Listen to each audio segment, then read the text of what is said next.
friend Jimmy Heath was a very funny guy, as you know, and he once said to me, we all thought when Coltrane decided he was going to add a fifth member to his group, it had to be a trumpet player. That was kind of the tradition. You have a sax and trumpet. As much saxophone as he played, we never thought that that's what he needed was another sax player. But, of course, that's what he went for. First Dolphy and then Pharoah Sanders. And I think part of the reason for that is that when you have someone else in your band that plays the same instrument, actually you can bounce off of them and learn from them more easily than you could from someone who plays a different instrument, like the trumpet.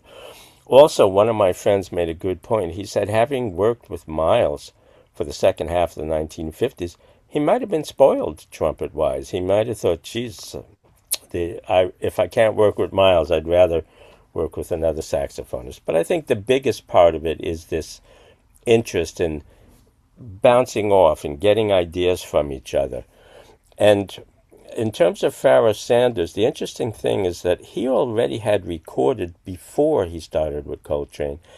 And on the ESP, one of those recordings at least, but more, he's playing modal and tonal music beautifully. In fact, he sounds like he's already absorbed some of what Train was doing, let's say, on the album Crescent, even before he started working with Train, and really absorbing it. I mean, he sounds great. So it's kind of a surprise in some ways that with Train he never did that. All he ever did was, very exploratory sounds, more sounds than even playing melodies.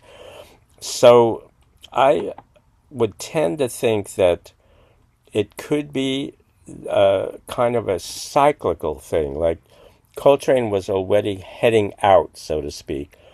Pharoah, when he was with Train, played more out than he had played before Train, and in a way, that's the experience of bouncing off of each other. He played gorgeous ballads. He sounds like Train on ballads, so obviously he could do that. He did that beautifully, but while he was with Train, apparently I doubt Train ever said to him, please play as far out as you possibly can, but somehow that was understood that was what Train needed at that time in his group.